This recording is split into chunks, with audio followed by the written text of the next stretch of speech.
Welcome back to another episode of Small Ball with Kenny Beecham. I am excited to be here today to talk all things NBA. On today's episode, we got to talk about Ja Morant being suspended by his own team this time around. We got to talk about the New Orleans Pelicans, who look like one of the worst teams in basketball when they shouldn't. Maybe talk about Chicago sports. The Bears just had a ridiculous win. The Bulls, as I'm recording this, undefeated. Got the Knicks tonight, though, so you never really know. But maybe 5-1, maybe 6-0.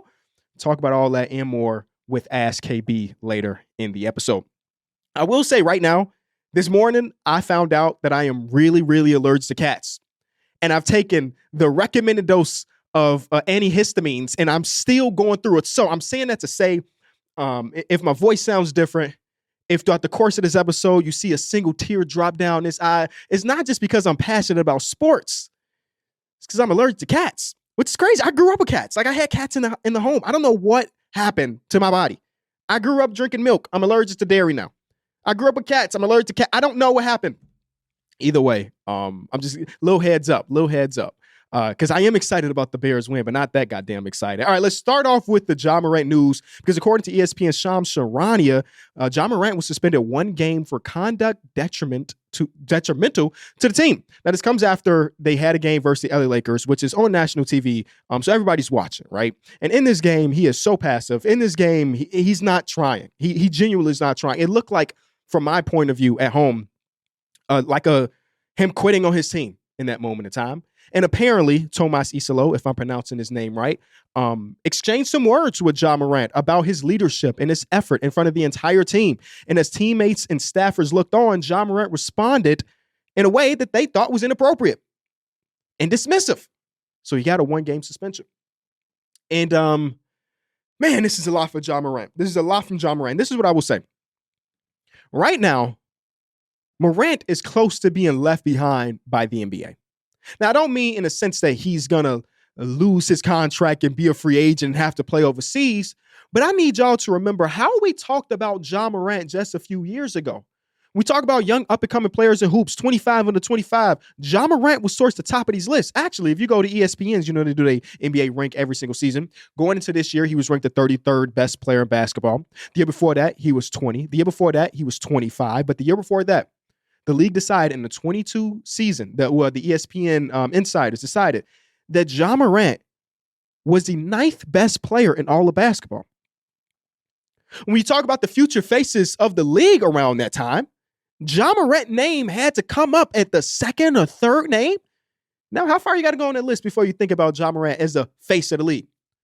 Part of that is, of course, the off-court issues that he's dealt with, which I'm going to put that in the past, but obviously there's something going on with his demeanor. There's something going on that people don't like. Last year, they had a coach in Taylor Jenkins, or they had a coach in Taylor Jenkins for a long time, who tried to revolutionize their offense. Ja Morant wasn't rocking with it. So much so that Taylor Jenkins got fired. Straight up, not just him, the guy that they also hired to bring in that offense, and that guy went on to the Miami Heat, and Miami Heat are one of the most fun teams in basketball to watch right now. They incorporated this no ball screen, free-flowing offense, and Ja Morant didn't really love it. In Ja's defense there, he is a high ball screen player, right? You want to get Ja Morant downhill, and that offense didn't necessarily allow him to do that. He had to break his man off the dribble by himself more times than not. Cool, it's not for you. But for us to be 6 games into the NBA season, and for Ja Morant to be looking at this coaching staff and not feeling it after his last coaching staff also just dealt with it, that was, 6 months ago? It's not a good look. He got to his locker room for his availability, and he was asked a ton of questions by the media, and most of these questions ended up with him saying, go ask the coaching staff. Go ask the coaching staff. Go ask the coaching staff. They think that the answer to this is to not play me. The NBA is close to leaving Ja Morant behind, man. And that's so crazy to say because he is immensely talented. He is really good still. Even after he just quit on the team against the Lakers. First game of the season, I was like, oh, snap. 12 is back. This is what happened. He's going against the Pelicans, who were just god-awful at this moment in time. He also had the game winner just a week ago. And now for it to look like this, it's just bad. Now, Everybody that will look at the stats for Ja Morant will recognize that his frequency of getting to the rim has dropped every single season since that 22 year where we talked about him being the ninth best player in basketball. It's dropped time and time again. Ja Morant's a thin-framed, athletic guy that has not been able to really get his jump shot going. So getting to the basket was the one thing that was his superpower. And we've seen this before. These ultra-athletic point guards who struggle with shooting the ball, they have what feels like a limited time of being one of the best players in basketball because it's dangerous. Derrick Rose said in the midst of the year or two after his MVP season that the thing that he is striving for is to be able to stand up and walk with his son PJ when he graduates.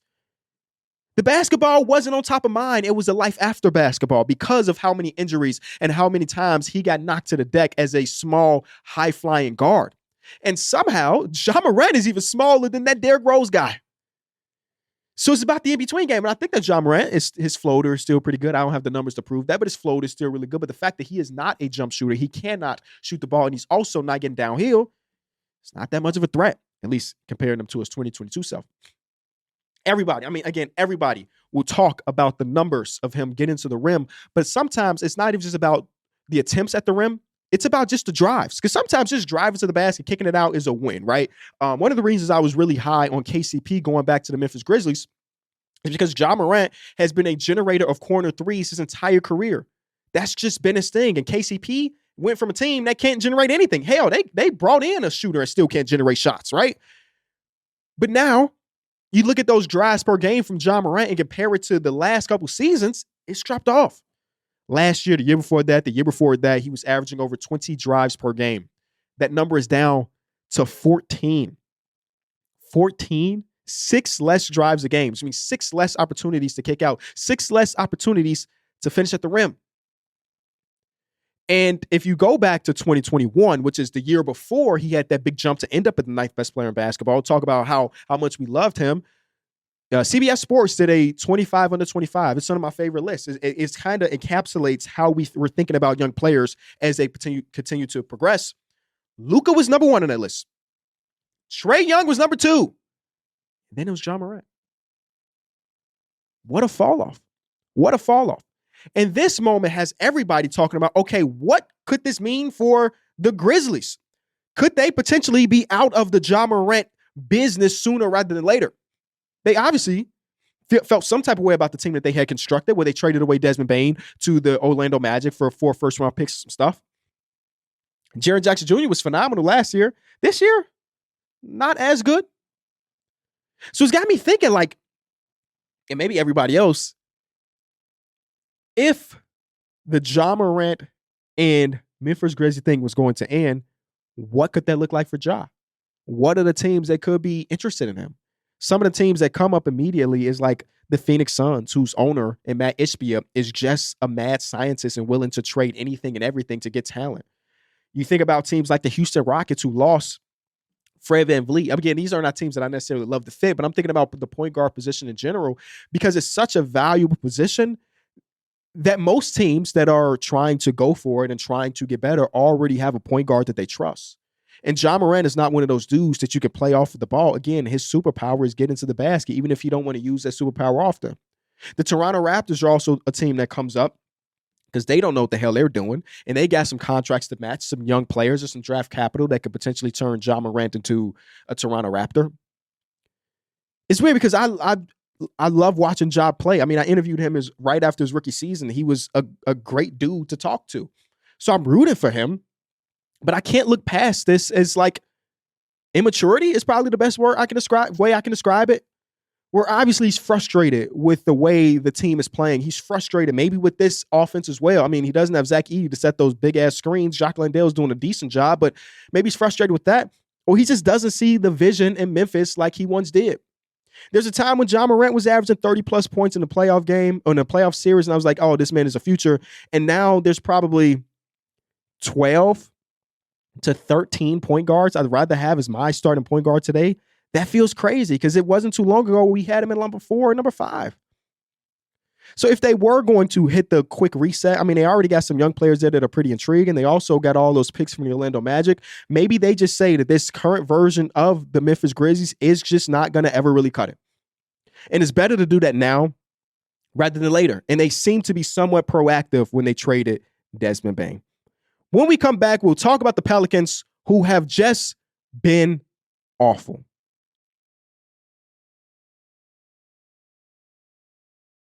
The New Orleans Pelicans are now 0-6. 0-6. They're at the bottom of the standings with teams that we knew were going to be bad, like the Washington Wizards, like the Brooklyn Nets, and somehow they look worse.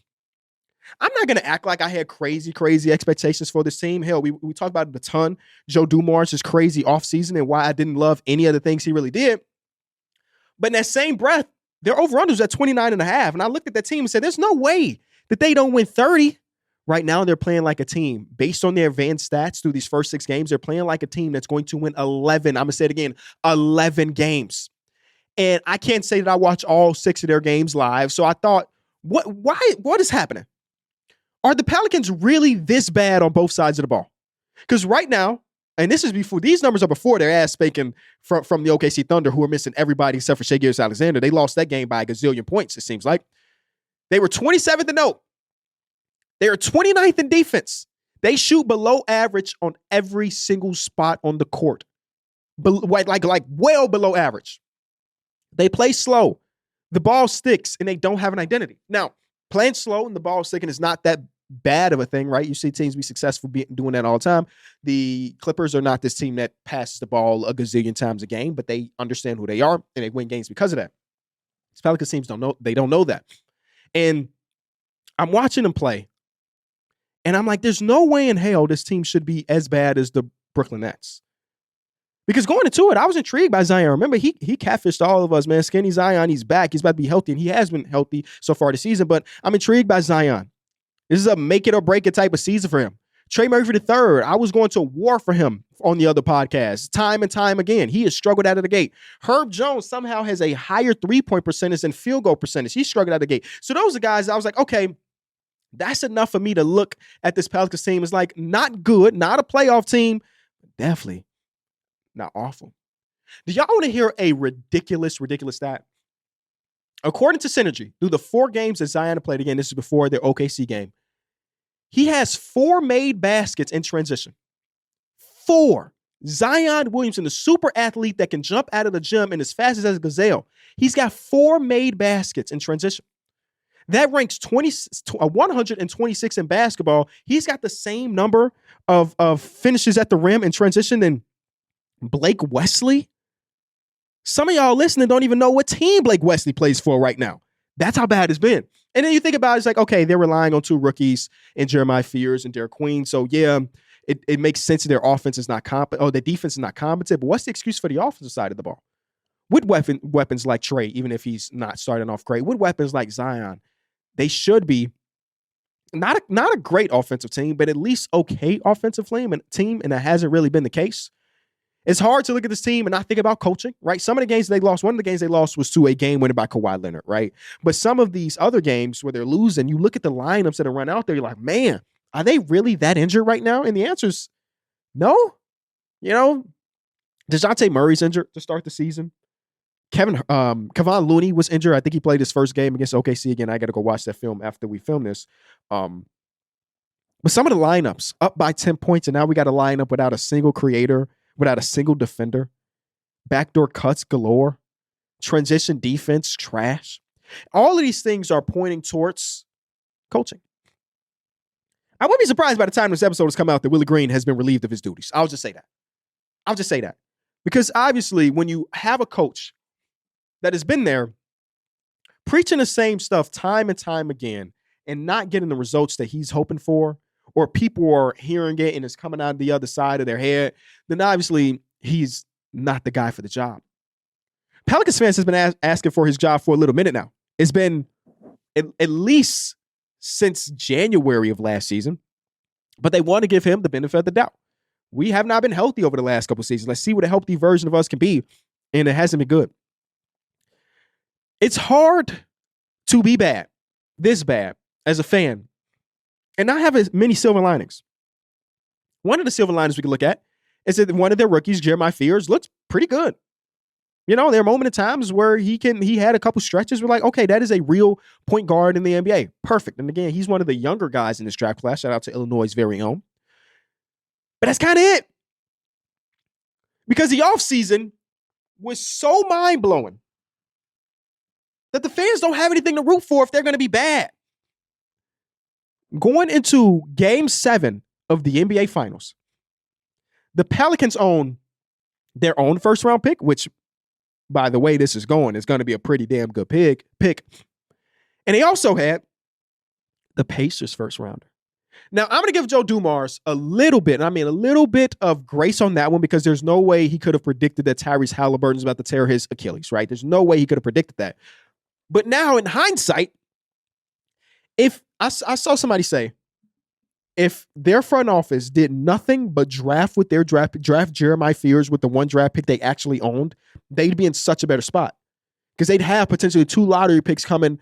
And then also, don't forget, they traded for Jordan Poole. Jordan Poole's not a bad ball player.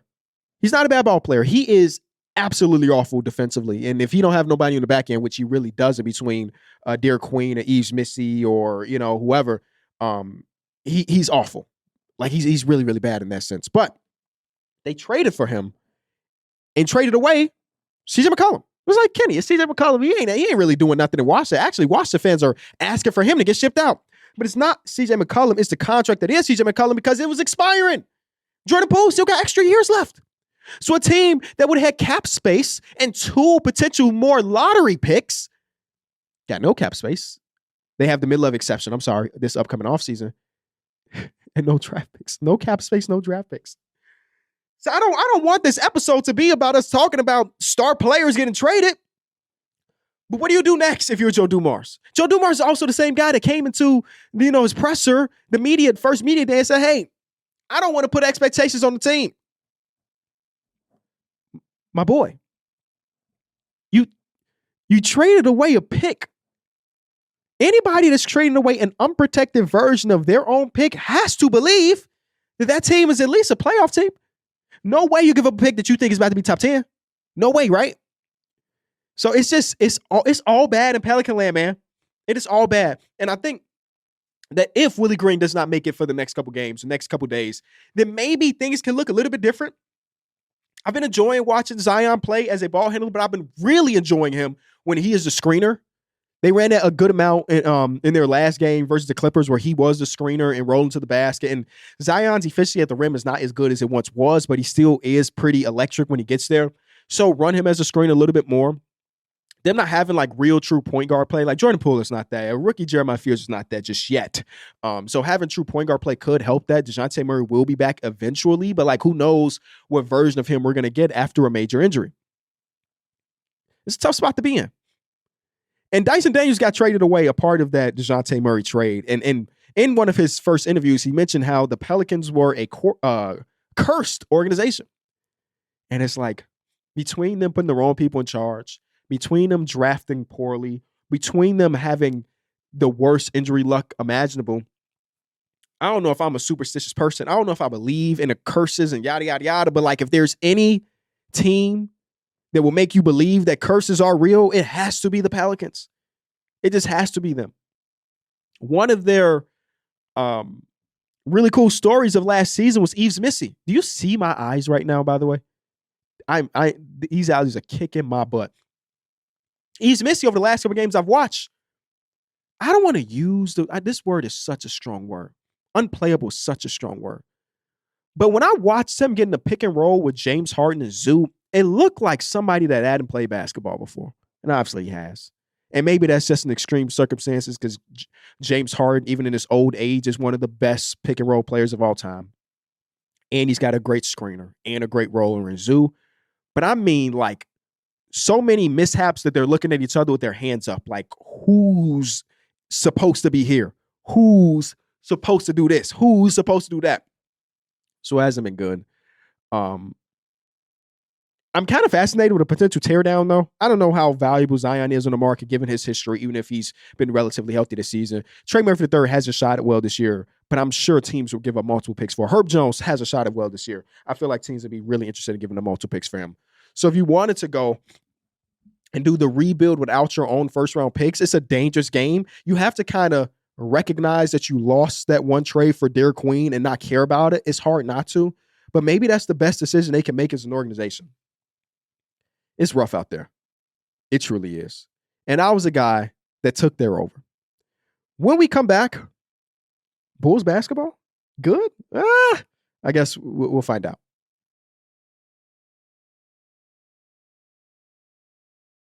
Thank you again to my sponsor, DraftKings. DraftKings Pick 6 is where you can pick more or less on different player stats for the upcoming games. Just pick 2 or more different players into your pick set and decide more or less on different stats. Sit back, relax, and see if you made the right decisions. We got a nice little slate coming up Monday night. And when I see a nice slate like this, I'm always trying to get in on the action. We got a Peacock game between the Minnesota Timberwolves and the Brooklyn Nets, which should be pretty interesting. And then after that, we got just a bunch of games. More West Coast games and East Coast games, which I'll stay up for the NBA. That's what I do. All right, let me talk to you through my pick set for tonight. I'm gonna start off with Larry Marketing, points, rebounds, and assists more versus the Boston Celtics. Larry Marketing has not let me down so far this season. He is averaging 34 points per game, 6.5 rebounds, and 2 assists. Last time I put him into my pick set on points, rebounds, assists, the line was like 33.5. He got that with just points alone. He didn't need to get rebounds. And though he's only averaging 6.6, we know he is a guy that can go out there and clean the glass. He has been one of my favorite players to watch this season. That is my boy since he got drafted here in Chicago. So, they say once a Bull, always a Bull. I truly do feel that way for Larry Marketing. His success is my success. So I'm going more on his points, rebounds, assists versus a Boston Celtics team that sometimes can play kind of big, but also they're not the greatest rebounding team. So if there was a game where I think that Larry Marketing may do well on the glass, it might be this one. Next one, another fan favorite here on the small ball with Kenny Beecham, Keyshawn George, who, if you look at all the sophomore year players, all the guys from the 2025 draft or 2024 draft, Keyshawn George has to be one of the top guys, right? He's been doing some really cool stuff as a ball handler and as a defender. I think that we're so infatuated with how he's creating with the ball that we're forgetting that his defensive ceiling is so damn high as a sophomore year player. Either way, I'm just going straight up points versus the Knicks more. Again, so far this season, he's been really killing it. He's averaging 18 points per game, 8 rebounds, and 4.5 assists. That actually, I didn't realize his stocks was that, or not stocks, but his rebounds and assists were that high. He's been having such a phenomenal season. And the Knicks, after what I just saw from them, are still trying to put together, especially on the defensive side of the ball, even though they do got those big wings in OG Anunoby and a big wing in Mikal Bridges. I think that Keyshawn George is good enough. This is crazy. He's a second-year player. Good enough to still get his shots off and still be able to do the things that we know he can do. Next, I got Jalen Duren's rebounds more versus the Memphis Grizzlies, a team that we just mentioned have been struggling so far to start this year. Jaren Jackson Jr. Is not going to really challenge him on that glass. And I just watched them play a game versus the Dallas Mavericks, Mexico City game.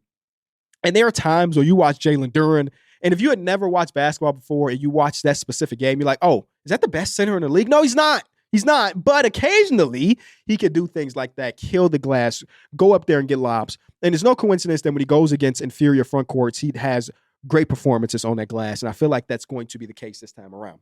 Lastly, now that I'm looking at my pick set, I realize that I selected a bunch of my guys, which is not wrong with that. It's my pick set.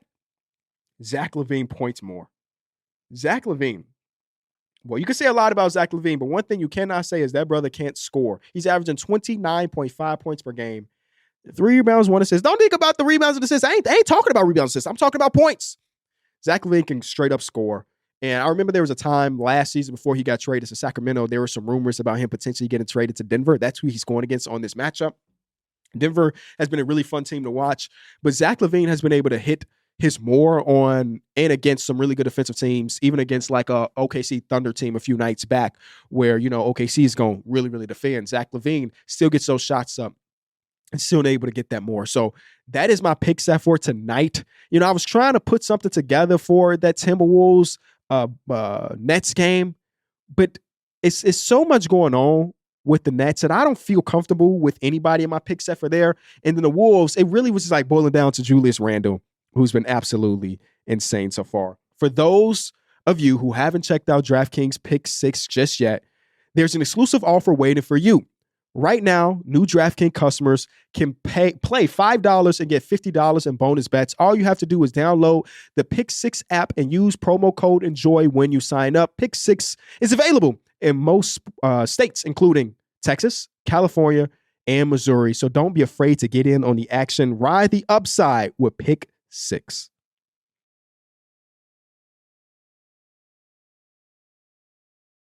Is being a Chicago sports fan finally good? Nah. No way, right? No way the Bulls are good. No way the Bears are at least okay, right? You can only say okay after some last second touchdowns and last second kicked field goals. And, it ain't like we out there killing it, But is it, is it time? I think the Blackhawks are even 500. The Cubs made the postseason. They didn't go very far, but they made the postseason. My favorite team lost 100 games, the Chicago White Sox. But the Chicago Fire, the MLS team, is currently in the postseason. Are we in the golden years of Chicago sports? No, I'm joking. But it always is so crazy to me about like comparing my favorite teams, which is strictly Chicago teams, to other major cities, right? The Dodgers of Los Angeles literally just won the World Series a few nights back. They also have Luka Doncic on the Los Angeles Lakers. New York.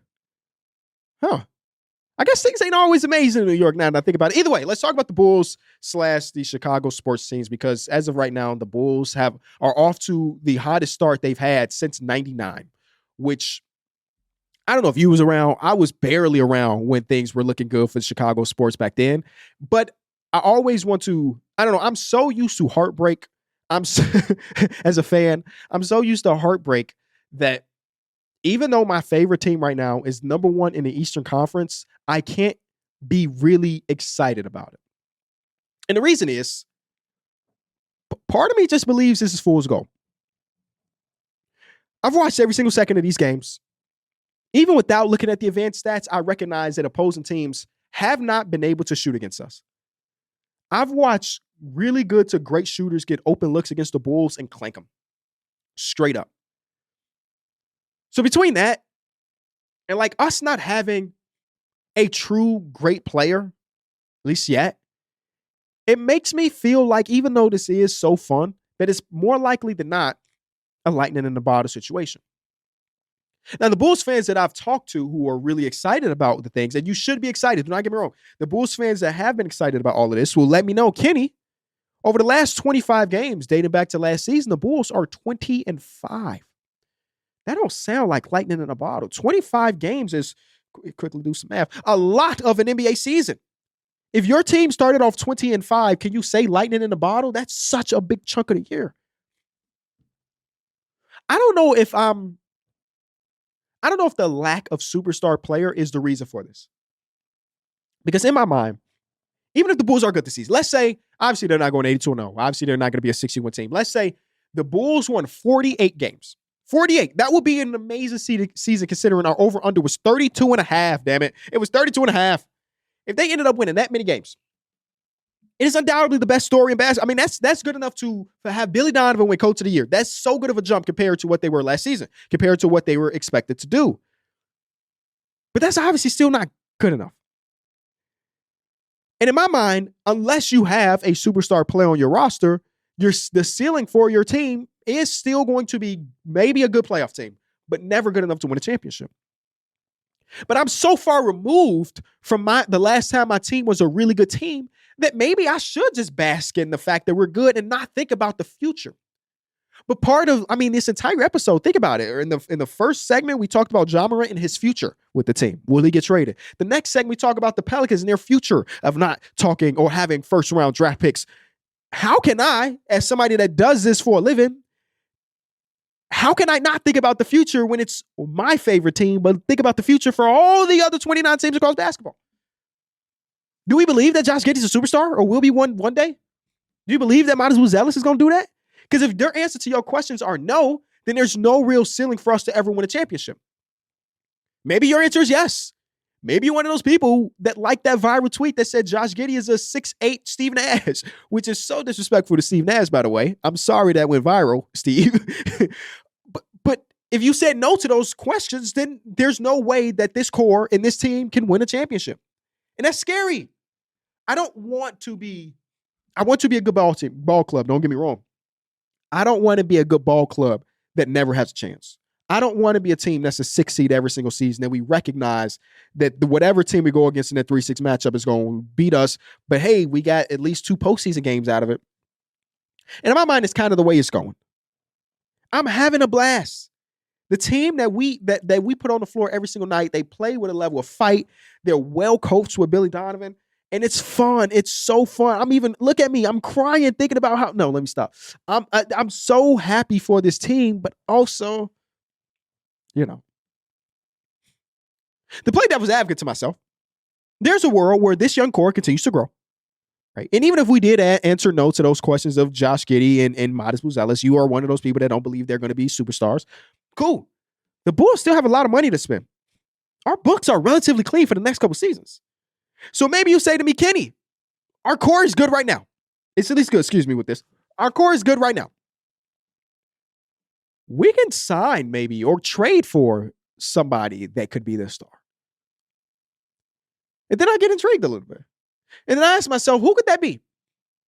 Because if we look at the track record of this current front office about the trades they've been able to do, I can't say we walked out on top of many of them.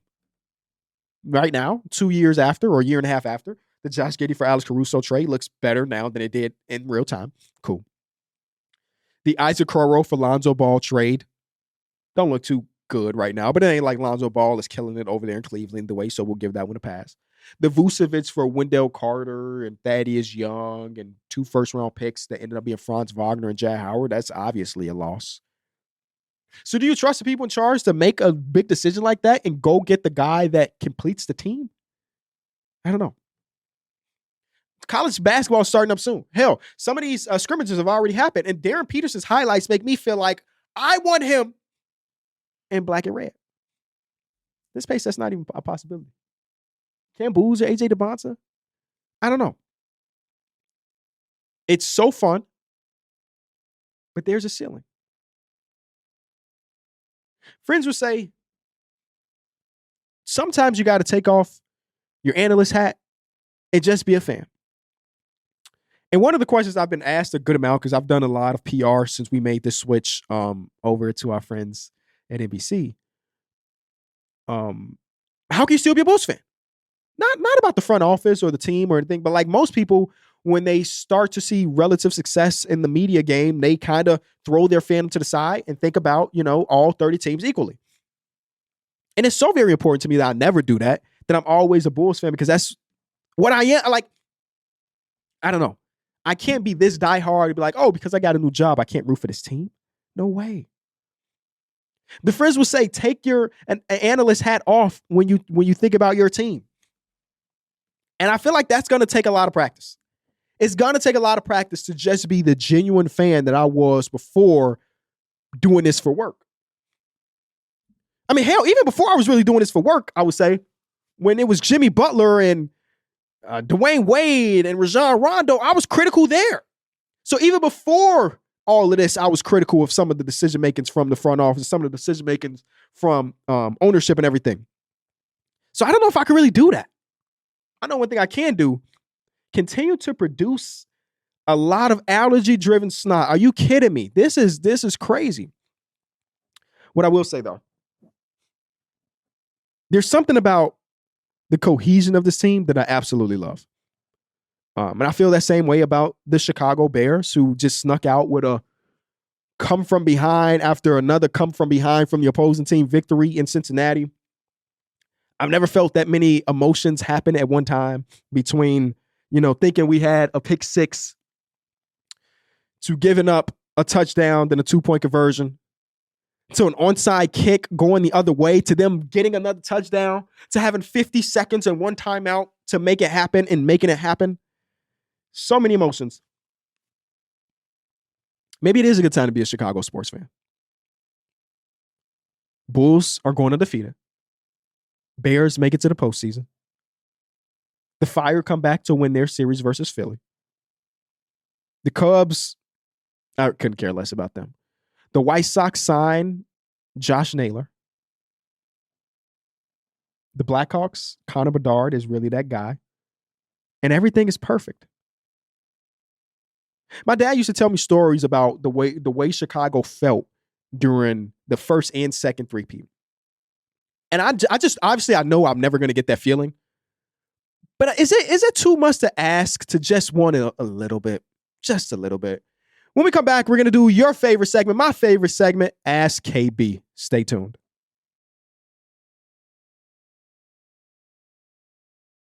Now we're going to start our favorite segment. We like to call it Ask KB. All you got to do is hit us up on Instagram, on Twitter. Ask your questions, man. It could be basketball. It don't have to be basketball. It could be basketball. It could be anything. Let's see what we got. Hey, Kenny. First off, just want to say I'm proud of what you and the guys have been doing lately. That's amazing. Keep going. My question is, last time I checked, there's 4 teams who are ranked top 10 in offense and defense. I think those teams are the Bulls, the Heat, the Spurs, and my Denver Nuggets.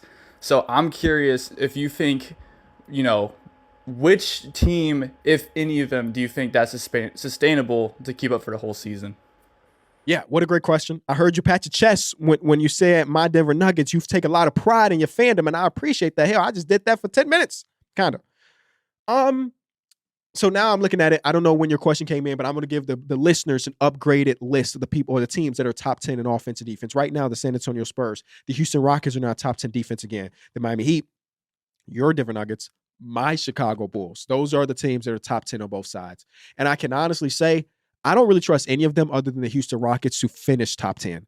I've loved what I've seen from the Denver Nuggets. I just don't know if that defense is good enough to finish top 10. I hope that they prove me wrong. But I don't see a ton.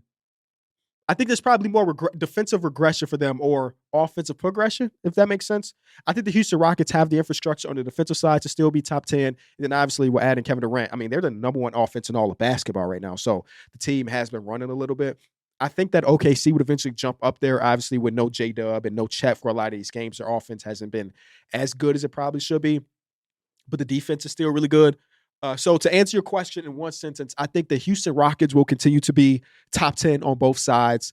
And your Denver Nuggets have the closest chance of doing that. I just don't trust their defense enough to finish top 10. I think it could be top 15. Like if it's top 15 and its offense is as good as it has, like even without Cam Johnson doing the things that he was brought in to do, it's a championship level team. And I think we all agreed on that before the season even started, but I think that they continue to do it. All right, what's next? Hey, Kenny, this is Aaron from Utah. Do you think that this era that we're seeing right now has the best and the most talented stars in the history of the NBA? I mean, we got Luka, Joker, Giannis, Shea, Wemby, Ant, and even more guys that are just so talented. What do you think? Yeah, I truly do believe that we have the best and most versatile superstars. I think that's the word that you're missing there, where most of these dudes are 3-level scorers, plus playmakers, and in some cases, really good defensive players on top of that. I feel like in previous eras, no disrespect to the unks out there, because I got a lot of love for you, and if it wasn't for you, none of us would be here talking about the sport today. A lot of the stars from then were maybe a little bit more one-dimensional compared to now. I think that's a combination of a lot of different things. Like there's a combination of like just overall progression from the sport. I think every single sport has just seen better players continue to come into the league because I have I have a cousin. I don't know why I call him my nephew, who from the moment he was born, he had a basketball in his crib. By the time he was like 8, he had a trainer, like a legitimate trainer. And we're not even well off. Some of these dudes are coming to the league with a trainer earlier than and like one of the best traders in the world. So I truly do believe that we have the best talent in all of hoops. Is a combination of that progression. It's a combination of teams being smarter, the spacing, making it so that these guys can really showcase a lot of those abilities. I mean, hell, some of the third best players on teams are good enough to be all-stars in different situations. And maybe that was the case earlier in basketball as well, but I think it's like super apparent when a guy like Austin Reeves, who's been really good over the last couple of seasons, can see his 2-star players go down and then drop a 50 and then a 42 piece and then 30-something point and 16 assist game plus a game winner. That is crazy for your number 3 option, but that is what we're seeing more and more and more in the game of basketball. These guys are just different, man. These guys are just different. And that's why I really do appreciate all of the good defensive players that exist in today's game, because I recognize how difficult it is to guard in space when you're going against Shea, when you're going against Luka, who's literally averaging 40-plus points per game through the first 2 weeks of the season. It is insane.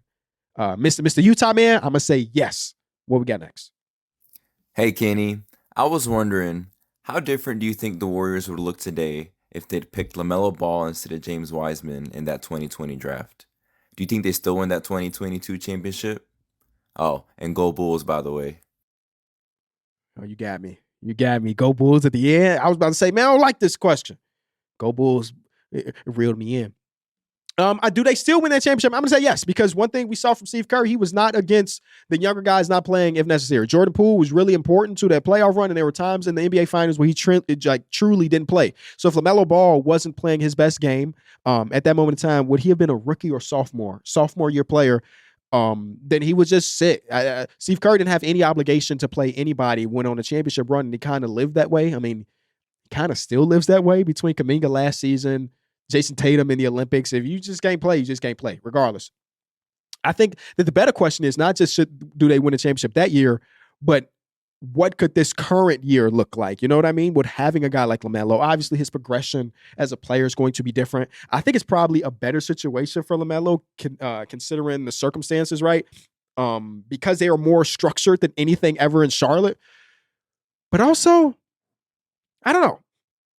I'm trying to think. He's obviously an upgrade from James Wiseman, with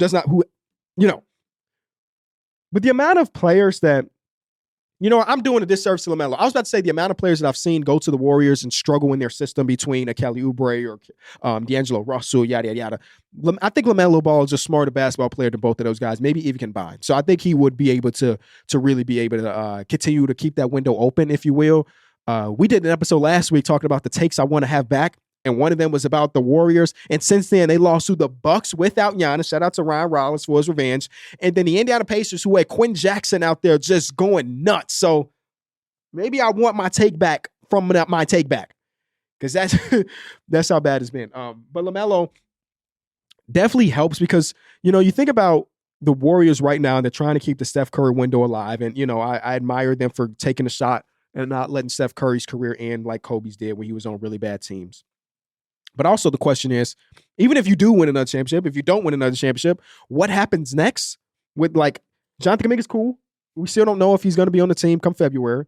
Moses Moody, Potts, Post, all of the younger players that we like on this team, you question if any of them have the upside to take the torch from Steph Curry and move on to the next era and be okay. And LaMelo would have been able to do that, at least if he progressed in a similar way than he did in real life. So I think that it changed a little bit, but not too much. The last question we have is from Vin Kandrat that says, which team has been the biggest pleasant surprise so far this season? What a great question. I think my obvious answer is the Miami Heat, a team that I had dreaded watching over the last couple of years, if I'm being honest with you, mostly because the offense was so stagnant. It was so late in the clock every single time. It was just grinding out game after grinding out game. And that basically had been Exposter's identity as a coach for the last 17 years he's been there. But now they have one of the most free-flowing offenses in all of basketball. It's so good that Bam Adebayo and Norman Powell went on to Prime and showcased to the world, this is our new offense and here's how it's working. And it's such a beautiful, I don't know, people always say sports is kind of like music. It's like a sway to it. There's a vibe. I don't know how to explain it, but the Miami Heat offense are a prime example of that. This also is coming off the guy, what's his name, LaRoche, if I'm not mistaken, who incorporated part of this offense for the Memphis Grizzlies. Eric Spoelstra calls him and say, hey, I need your help here in Miami, and it's working. Obviously, it helps a ton that they don't have a super dominant ball handler like the Grizzlies did in Ja Morant. So this is just beautiful. Even if what they're doing right now is not sustainable of being a top 10 offense and a top 10 defense, I think that their games are going to be so much more fun to watch over the next year or so because of this. One thing that the Grizzlies did run into once we got halfway, 3/4 of the way through the season is teams that kind of figured out this offense and then they struggled to be anybody of worth in the second half of the year. So I don't know if teams are going to catch up with the Miami Heat. I will say it feels like Miami has a better core group of shooters, a better core group of decision makers than that Memphis Grizzlies team. So maybe they're able to sustain this. They also have a guy in Tyler Hero coming back that if they needed to switch back on a possession by possession basis to go back to their high screen and roll team, Tyler Hero is going to be there. I think we kind of underappreciate Tyler Hero as an offensive player because he is so efficient on and off the ball that we really need to give him his love and his respect, and he'll be back eventually.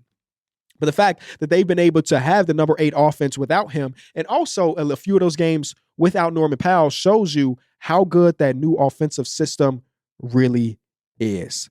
When we come back, I'm going to tell you about the things I'm looking forward to the most for this upcoming week. Who should we be watching? Stay tuned.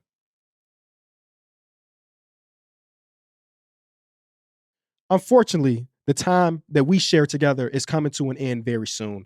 I only get here once a week, so I want to tell you what I'm looking forward to for this week of the NBA season. I will be back actually tomorrow, 12 to 1 o'clock Eastern on this exact spot. But it's not just me, it's with the other guys. But if you're talking about just small ball Kenny Beecham, only once a week. Now, here are the things I'm looking forward to for the next week of the NBA season. Luka Doncic was asked whether or not he can average 40. And he said, I don't know, 40 is a lot of points. And then they said, Austin Reeves said you could. And he said, Austin Reeves an idiot. I don't think he can average 40. Let me be very, very, very clear. I do not think that he can average 40. But I do think that he's going to make it interesting. The man Luka Doncic has been so unstoppable to start the season. And the last couple of games is him with a finger injury. And it's like, or hand injury. How is he able to do that? I'm not completely sure. So I'm watching very closely to see, because I saw a stat the other day that Luka's shooting like 25% on open three-pointers, but 60% on contested three-pointers. Makes no sense.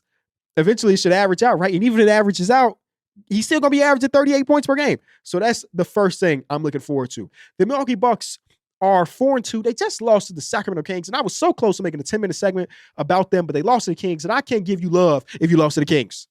But I'm going to give you love right now. They've been a super fun team to watch, between Giannis being one of the most dominant forces in all of basketball, one of the best players in the world, and like having Ryan Rollins, who was kind of just a pickup out of nowhere, come in and be this important of a player.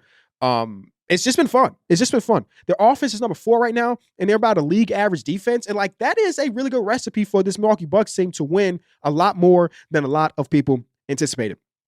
Next thing I'm looking forward to is the Toronto Raptors.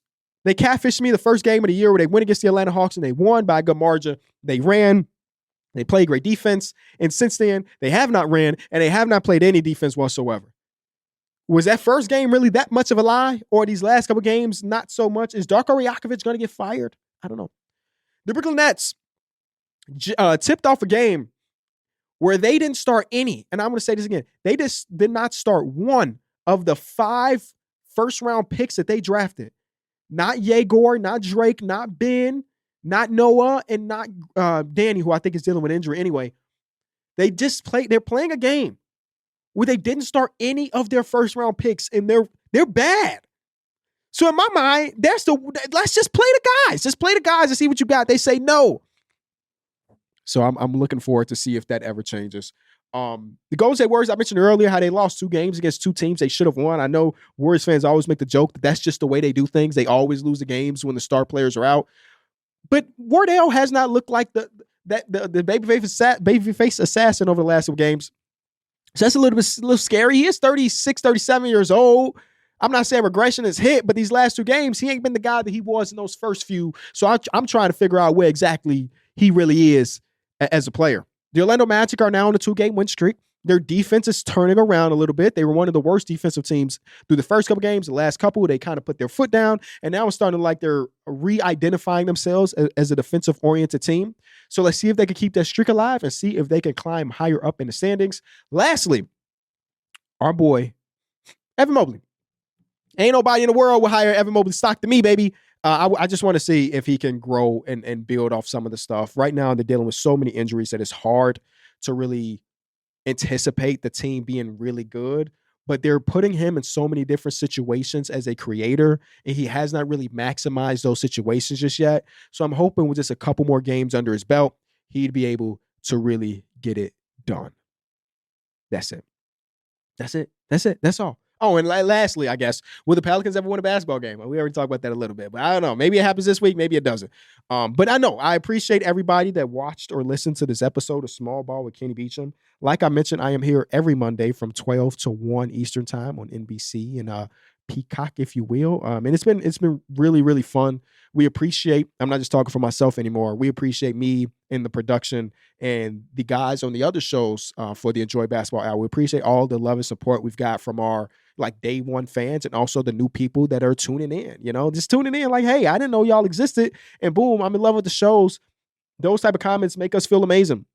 It make us feel like we're in the right place. It make us feel like we're doing something good, even though we're always trying to get better. So again, appreciate you. Last thing before we get out of here, go Bulls, go Bears, go Blackhawks, go Fire, go White Sox. I'll see you guys. Bye.